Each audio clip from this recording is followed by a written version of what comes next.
जी हाँ, मुझे मेरा यूएस वीज़ा मिल गया था विद इन 3 मंथ्स। तो अगर आप भी अपने यूएस वीज़ा के लिए प्लान कर रहे हैं बट दिक्कत है अपॉइंटमेंट मिलने में या फिर प्रोसेस जानने में, then this video is for you, because मैं आपको डिटेल में बताने वाली हूँ स्टेप बाय स्टेप प्रोसेस कैसे आप यूएस वीज़ा इंडिया से ले with in 3 to 4 months. So without any further do इस वीडियो को स्टार्ट करते हैं और चलते हैं अपने सबसे पहले पॉइंट पे, that why do you need US visa. देखिए, अगर आप यूएस जा रहे हैं तो आपको यूएस वीज़ा चाहिए ही चाहिए, बट लोगों को लगता है कि भाई हम यूएस जा ही नहीं रहे तो हम वीज़ा क्यों ले, क्योंकि उनको नहीं पता है कि अगर उनके पास यूएस वीज़ा है तो वो वीज़ा की हेल्प से आप बाकी कितनी सारी कंट्रीज को एंटर कर सकते हैं विदाउट एनी हैसल। जैसे कि अगर मैं बात करूं, अगर आपके पास यूएस वीज़ा है तो आपको सिंगापुर के लिए वीज़ा अप्लाई नहीं करना पड़ेगा, आप सीधा एयरपोर्ट पे जाके अपना यूएस वीज़ा दे सकते हैं और उसी टाइम को आपको वीज़ा इशू हो जाएगा सिंगापुर का with some amount of money. Singapore के साथ साथ मेक्सिको हो गया, टर्की हो गया, फिलीपींस हो गया, जो आप इस वीज़ा की हेल्प से एंट्री कर सकते हैं। तो ये मैं आपको लिस्ट दे देती हूँ इन कंट्रीज में आप यूएस वीज़ा की हेल्प से ईजिली एंटर कर सकते हैं। अब हम चलते हैं वीडियो के सेकेंड पार्ट पे, विच इज़ इम्पॉर्टेंट, कि how to apply your US visa from India. तो देखिए, वैसे तो आप बेस्ट पार्ट ये है यूएस वीज़ा की कि आप किसी और कंट्री से भी अप्लाई कर सकते हैं और हो सकता है आपकी अपॉइंटमेंट डेट बहुत जल्दी की मिल जाए। जैसे अगर आप सिंगापुर में जा रहे हैं थोड़े लंबे टाइम के लिए, तो आप वहाँ से पहले से ही अपॉइंटमेंट अपनी लेके जाए और वहाँ पे अप्लाई कर सकते हैं। बट उसमें थोड़े से रिस्क है, हो सकता है कि आपके क्वेश्चन उठ जाए कि आप अगर इंडिया बेस है तो आप सिंगापुर से क्यों अप्लाई कर रहे हैं। ऐसे ही बहुत क्वेश्चंस उठ सकते हैं। तो अगर आप इंडिया से अप्लाई कर रहे हैं और इंडिया में ही रहते हैं, that is the best option. तो अगर बात की जाए फर्स्ट स्टेप की, तो सबसे पहली चीज आपको करनी होती है DS 160 फॉर्म आपको फिल करना पड़ता है। तो अगर मैं आपको एक लिंक दे देती हूँ, आप वहाँ पे जाओ, ये ऑफिशियल वेबसाइट है, यहाँ पे जाके अपना DS 160 फॉर्म फिल कर दो। इसमें आपको पूरी डिटेल्स देनी है, आप कौन कौन सी कंट्री गए हो, आपके पर्सनल डिटेल्स, आपकी जॉब को लेके डिटेल्स और आपका जो रेफरेंस होगा अगर वहाँ पे कोई है, ये सारी डिटेल्स आपको उस DS 160 फॉर्म में फिल करनी है। और एक चीज़ आपको बता दूँ, DS 160 फिल होने के बाद ही आप अपना वीज़ा एप्लीकेशन फॉर्म भरते हो और ये हर DS 160 के अगेंस्ट सिर्फ एक ही वीज़ा एप्लीकेशन फॉर्म फिल होता है। तो अगर आपसे कोई गलती हो गई है तो आपको फिर से DS 160 फॉर्म भरना पड़ेगा। तो प्लीज़ प्लीज़ ध्यान से फिल करना। कई लोग एजेंट्स के थ्रू करवाते हैं तो वो देखते भी नहीं है इन्फॉर्मेशन, और मेरे सामने कितने लोगों को रिजेक्ट कर दिया था बिकॉज उनकी इन्फॉर्मेशन सही नहीं थी DS 160 पर। तो आराम से अपनी डिटेल तसल्ली से भरो, एंड कल को ऐसा है कि कुछ इशू आ चुका है तो नया फॉर्म DS 160 का भरना, ना कि कोशिश करना कि वो रेकमेंड हो जाए। DS 160 फॉर्म जैसे आपने भर लिया, आपका मेन चीज़ होगा वीज़ा एप्लीकेशन फॉर्म भरना। तो अभी US एम्बेसी की वेबसाइट चेंज भी हुई है, तो पुरानी वेबसाइट्स, कई बार मुझे बहुत इशू आया था, मुझे पता चला नई बनाई है वेबसाइट, तो आप वो वेबसाइट पे जाके लॉग इन करो, अपना DS 160 फॉर्म पे जो आपका नंबर होगा वो आपको एंटर करना है और पूरा वीज़ा एप्लीकेशन फॉर्म आपको आराम से फिल करना है। जैसे ही आपकी वीज़ा एप्लीकेशन फॉर्म भी फिल हो जाता है, थर्ड स्टेप जो आपका मेन होगा वो है पेमेंट। पेमेंट आप 2 से 3 डिफरेंट ऑप्शन है जिसके थ्रू आप पे कर सकते हो, बट मैं आपको बता दूं कि यहाँ पर अगर गलती से आपके पैसे कट जाते हैं तो दोबारा पे मत करना, बिकॉज यहाँ पे वेबसाइट पे क्लियरली लिखा है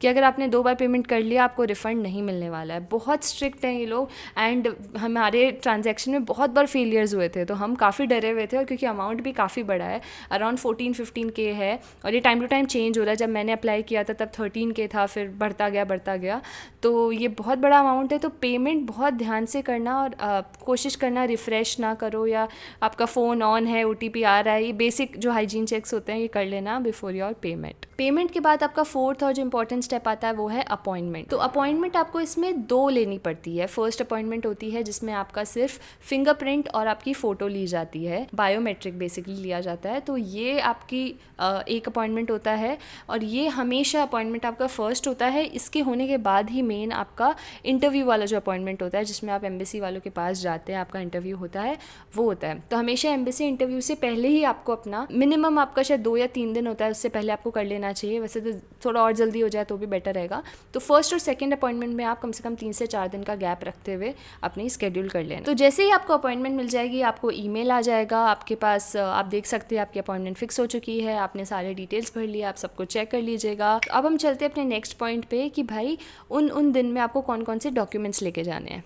तो चलिए सबसे पहले हम चलते हैं डे 1 पे, जब आप जाओगे अपने बायोमेट्रिक और फ़ोटो खिंचवाने। तो उस दिन आपको अपने साथ सिर्फ 3 डॉक्यूमेंट्स लेके जाने हैं। अपना ओरिजिनल पासपोर्ट लेके जाना है, अपना DS-160 फॉर्म लेके जाना है, अपना वीज़ा एप्लीकेशन फॉर्म लेके जाना है, और आपका जो अपॉइंटमेंट लेटर है जिस पे लिखा है साफ साफ, मेल पे आया होगा आपका, वो लेके जाना है। ये तो इंपॉर्टेंट है। इसके अलावा आपको उस दिन कुछ ज़रूरत नहीं है। सबसे इंपॉर्टेंट चीज़ कि आप अपने साथ एडिशनल फ़ोन, वॉच, ये सारी चीज़ें मत लेके जाना इफ़ पॉसिबल। अगर आप एंटर कर चुके हो तो मुंबई में मैं बता दूँ 500 रुपीज़ लगे मेरे डिपॉजिट बॉक्स के, जो छोटा सा था उसने मेरा फ़ोन रखा था merely for 10 minutes, but 500 rupees, that was too much. उस दिन आपको सिर्फ एंटर करी, हमारा नंबर आया। हालांकि हो सकता है आपका अपॉइंटमेंट 10 बजे का हो, बट आप एंट्री मतलब 11 बजे भी ले रहे हो तो टाइम लग सकता है, तो थोड़ा बफर भी लेके जाना टाइम का, और टाइम से पहुंच जाना। बहुत लंबी क्यू होती है, आपकी चेकिंग वगैरह होती है, सब कुछ प्रॉपर सिक्योरिटी के थ्रू आप गुजरते हो। फिर वहाँ पे जाके आपका नंबर आता है, 2 टोकन्स आते हैं।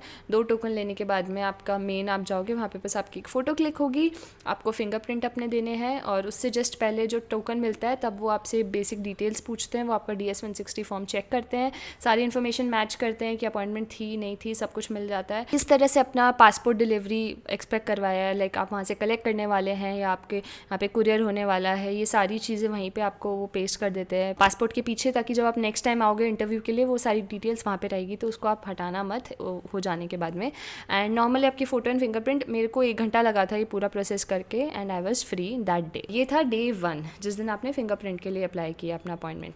सेकेंड आ गया अब आपका एम्बेसी वाला।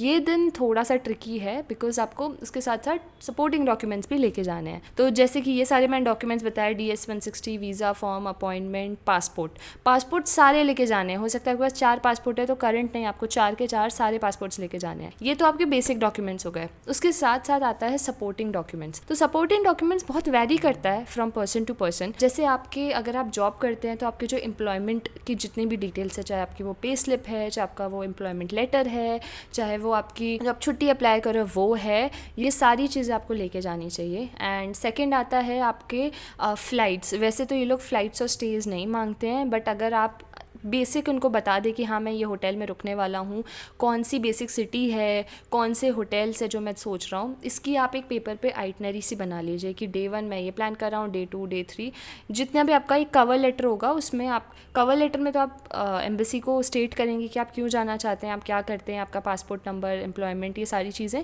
उसके साथ साथ एक सपोर्टिंग डॉक्यूमेंट में अपनी आइटनरी ज़रूर रख देना कि आप 2 दिन इस स्टेट में जाना चाहते हैं, 2 दिन इस स्टेट में, इस तरह से पूरा डिवाइडेड, और होटल्स आप क्या सोच रहे हैं। बहुत इन डेप्थ की ज़रूरत नहीं है, बट होगा तो अच्छी बात होगी, क्योंकि हो सकता है आपके डॉक्यूमेंट्स कोई पूछे भी ना। जैसे मुझसे कोई भी डॉक्यूमेंट नहीं मांगे थे उन्होंने सिर्फ मेरे बेसिक DS-160 देखा, मेरा पासपोर्ट देखा, मुझसे क्वेश्चंस पूछे 5-6 एंड बैम ख़त्म। बट आपसे वो डॉक्यूमेंट आप मांग सकते हैं, किसी से भी मांग सकते हैं सपोर्टिंग डॉक्यूमेंट, तो अपने डॉक्यूमेंट्स हमेशा लेके जाना अपने साथ। तो ये आपका नेक्स्ट हो गया, आपका एम्प्लॉयमेंट सारी डिटेल्स हो गई। उसके बाद आपने अपने फाइनेंशियल सपोर्टिंग डॉक्यूमेंट्स दिखाने की, उनको एक ही चीज़ से मतलब है कि आप इंडिया वापस आ रहे हैं या नहीं। तो अगर आपकी पिच में कहीं भी ऐसा लग रहा है कि आपका मतलब है कि आप US से रुकना चाहते हैं, लंबा रुकना चाहते हैं, वहाँ कुछ सोच रहे हैं, वहाँ जॉब ढूंढ रहे हैं, इनमें से आपको कोई भी आप हिंट देते हो, कुछ भी ऐसी बातें करते हो, तो they will reject your visa वहीं के वहीं। तो आपको बस ये अश्योर कराना है कि आपका घर इंडिया में है, आपकी फैमिली इंडिया में है, आपकी जॉब इंडिया में है, और आप क्यों वापस इंडिया आना चाहते हो, और आप वहाँ पे सिर्फ टेम्परेरी घूमने के लिए जा रहे हो, फिर आप वापस आ जाओगे। ये सारी अश्योरिटी आप विद डॉक्यूमेंट्स दे सकते हो कि आपका यहाँ पे खुद का घर है, आपका म्यूचुअल फंड्स है, या फिर आपने जहाँ जहाँ प्रॉपर्टी एसेट्स आपके जो भी इंडिया में, ये सब आप कैसे प्रूव कर सकते हो उनको। ये सारे मेजर डॉक्यूमेंट्स हैं जो मैं लिस्ट दे देती हूँ, ये सारे आपको चाहिए होंगे। हो सकता है नहीं मांगे और हो सकता है मांगे, तो लेके ज़रूर जाना है सारी चीज़ें। अब हम चलते हैं नेक्स्ट पॉइंट पे, विच इज़ वेरी इंपॉर्टेंट, कि इंटरव्यू में क्वेश्चंस क्या पूछे जाते हैं। तो जिस दिन मैं गई थी, मेरा इंटरव्यू था, उस दिन भी आपके सारी चीज़ें चेक होती है, इलेक्ट्रॉनिक्स अलाउड नहीं होता है, सिक्योरिटी, 2 अलग अलग वेन्यूज़ थे वो, तो वहाँ पे भी आपकी सारी चीज़ें चेक होती है। तो इलेक्ट्रॉनिक्स आप मत लेके जाना, सब बाहर रखवा दिया जाएगा, इवन योर फ़ोन। बट यहाँ का थोड़ा सस्ता था, यहाँ पे सिर्फ 50 या 100 रुपये का था सिक्योरिटी बॉक्स मुंबई में, सेकेंड डे वाला। तो वहाँ पे मैंने अपना फ़ोन रखवा दिया था, फिर सारी डिटेल्स अपनी, आप सिक्योरिटी चेक हुआ, वहाँ पे उन्होंने कॉल किया, आपका नेम आया, 1-1.5 घंटे तो आराम से आप वेटिंग में रहोगे। और एक और चीज़ कि आप कितना डिसेंट ड्रेस होकर जा रहे हो, बहुत ज़्यादा ओवर करने की भी ज़रूरत नहीं कि आप टाई एंड कोट एंड कि आप बिल्कुल प्रोफेशनली नर्वस हो, ऐसा भी नहीं दिखना चाहिए, बट एकदम कैजुअल भी नहीं कि आप लिटरली शॉर्ट्स या टी शर्ट्स में जा रहे हो। थोड़ा सा एक डिसेंट कपड़े और आपको थोड़ा सा प्रोफेशनल फील दे और आप सीरियस हो इस इंटरव्यू वीज़ा के लिए, उस तरह के कपड़े हैं। तो आप मिडिल में अपना चूज़ कर सकते हो पाथ। वहाँ पे अंदर गए, फिर हमारी लाइन्स थी डिफरेंट, तो उसमें स्टूडेंट वीज़ा की भी थी, मेरी टूरिस्ट वीज़ा की थी, एंड फिर डिफरेंट एम्बेसी वाले होते हैं। वो आपका पहला चेक होता है जिसमें आपकी बेसिक डिटेल्स मांगी जाती है। सेकंड में फिर आप इंटरव्यू में सिर्फ वो आपसे आपका उनके पास प्रोफाइल खुल जाती है जैसे आप जाते हो, एंड वो आपसे क्वेश्चंस पूछते हैं। तो अगर मैं बात करूँ इंटरव्यू में क्वेश्चंस क्या पूछे जाते हैं, तो बहुत बेसिक भी हो सकते हैं। जैसे मुझसे बेसिकली 6 से 7 डिफरेंट क्वेश्चंस पूछे थे। एक पूछा था where do I work and what do I work, मैं यहाँ पर कब से काम कर रही हूँ, मैं यूएस क्यों जाना चाहती हूँ और मैं यूएस में कितने दिन के लिए जा रही हूँ, कौन कौन सी जगह कवर कर रही हूँ, क्या मैं खुद से ये ट्रिप कर रही हूँ या कोई पैकेज या टूर पैकेज मैंने ले रखा है, वैसे मेरी जॉब रिमोट है या कैसे है, वो भी थोड़ा पूछा था। तो ये ही बेसिक बस क्वेश्चंस थे। जो पूछा है उसका जवाब दो, एडिशनली कुछ देने का जरूरत नहीं है। वो सब दिया मैंने। They were like congratulation you we have approved your visa. तो आपका पासपोर्ट होगा, वो आपसे आपका पासपोर्ट जब मांगते हैं वो आपका पासपोर्ट अपने साथ रख लेंगे। दैट मीन्स कि आपका वीज़ा अप्रूव हो चुका है। अब उस पर वो लोग वीज़ा लगा कर 2-3 दिन जो भी दिन है उसमें आपको कुरियर कर देंगे, या फिर जैसे आपने पिक करने का किया तो वो रेडी हो जाएगा आपका। और अगर आपको आपका पासपोर्ट वापस मिल चुका है इंटरव्यू के, दैट मीन्स कि आपका वीज़ा रिजेक्ट हो चुका है और आप फिर से बाद में अप्लाई कर सकते हैं। इंटरव्यू के क्वेश्चन सबके बहुत डिफरेंट रहे हैं। कईयों के लिए बहुत ग्रिल किया गया उनको, कईयों से बहुत 1-2 सवाल पूछे गए, कईयों से कुछ नहीं पूछा है। इसमें एक और चीज़ मुझे बहुत बढ़िया लगी कि आप इंग्लिश और हिंदी के बैरियर से दूर हो सकते हैं। ज़रूरी नहीं है सबको इंग्लिश आए, तो आप हिंदी चूज़ कर सकते हैं। जिस लैंग्वेज में आप कंफर्टेबल है वो चूज़ कर सकते हैं। वहाँ पे ट्रांसलेटर्स होते हैं एम्बेसी में, तो वो आपकी हेल्प कर सकते हैं। तो ये बहुत अच्छी चीज़ है। आपको कुछ एक्ट करने की ज़रूरत नहीं है। जो आप कंफर्टेबल हो, जिस रीज़न से आप जा रहे हो, वो आप सच सच बताइए। बस आपको वो ऑनेस्टी के साथ टू द पॉइंट जो पूछा है उसका आंसर देना है और ये कन्विंस करना है कि मैं सिर्फ वहाँ पे थोड़े टाइम के लिए जा रहा हूँ, आई विल कम बैक। बस तो बस ये सारी चीज़ें होती है, आपको अपना वीज़ा मिल जाएगा। अब हम चलते हैं वीडियो के नेक्स्ट पॉइंट पे, जो सबसे इंपॉर्टेंट है कि भाई ये सब तो ठीक है, पता चल गया, अपॉइंटमेंट कैसे जल्दी ले। सो ये बहुत दिक्कत है। अगर आप आज अपॉइंटमेंट अप्लाई करते हो तो हो सकता है आपको 1 साल बाद या 1.5 साल बाद का भी अपॉइंटमेंट दे। तो इसमें 2 से 3 ट्रिक्स है जिससे आप जल्दी अपना वीज़ा अपॉइंटमेंट ले सकते हैं। सबसे पहले चीज़, एक एजेंट के थ्रू जा सकते हैं अगर बहुत जल्दी है तो, और वो आपको पैसे लेंगे ऑब्वियसली, बिकॉज वो बल्क में बुक करके रखते हैं अपने साथ, तो वो आपको स्लॉट्स दिलवा सकते हैं। बट इसके बहुत सारे स्कैम्स भी चलते हैं, तो बिवेयर कि एक ऑथराइज्ड ही जगह होनी चाहिए। तो अपने एजेंट पे ट्रस्ट करना, एजेंट ढंग का ढूंढना। सेकेंड चीज़, बहुत सारे टेलीग्राम ग्रुप्स होते हैं। तो जैसे कि मान लो मेरा आज अपॉइंटमेंट था पर मैं नहीं आ पाई, तो मैंने 1 दिन पहले कैंसिल कर दिया। ऐसे भी बहुत केसेस आते हैं, तो कुछ कुछ स्लॉट्स आपके फ्री होते जाते हैं।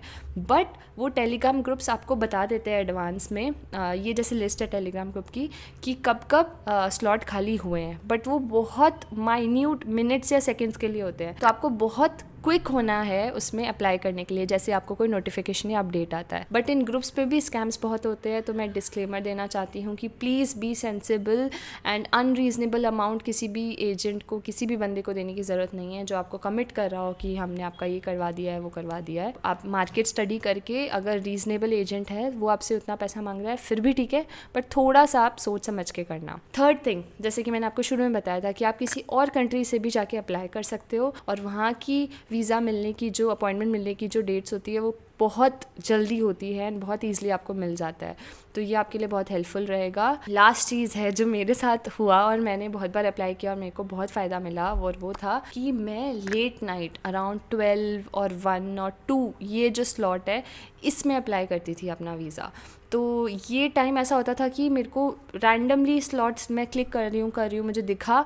कभी कभी ऐसा भी हुआ मैंने क्लिक किया, उस क्लिक से पहले ही वो बुक हो चुका है। तो हो सकता है कि आपको दिख भी जाए स्लॉट, आप बुक ना कर पाए, बट आपको वेरी क्विक, जैसे IRCTC की तत्काल टिकट्स होती है उससे भी क्विक होना पड़ेगा। और मेरे को इसी तरह से बहुत जल्दी अपॉइंटमेंट मिल गया था। लेट नाइट मैंने ट्राई किया था। तो टाइमिंग बहुत इंपॉर्टेंट है। आप एक नॉर्मल वर्किंग डे के टाइम पे कर रहे हो तो बिल्कुल भी नहीं मिलेगा आपको। तो ये सारे टिप्स हैं जो आपको ज़रूर हेल्प करेंगे आपका यूएस वीज़ा अपॉइंटमेंट जल्दी लेने के लिए। इसमें किसी भी चीज़ की कोई गारंटी नहीं है, जो मेरे साथ एक्सपीरियंस रहा है बस मैं वो शेयर कर रही हूँ। एंड आई होप आपका भी यूएस वीज़ा के सारे क्वेश्चंस आपके क्लियर हो गए हो। कोई और क्वेश्चन है मुझे कमेंट बॉक्स में बताओ, मैं रिप्लाई कर दूँगी। और अगर वीडियो पसंद आया है तो प्लीज़ यार लाइक शेयर और सब्सक्राइब कर दो, और हम मिलते हैं अपने नेक्स्ट वीडियो में। तब तक के लिए टेक केयर।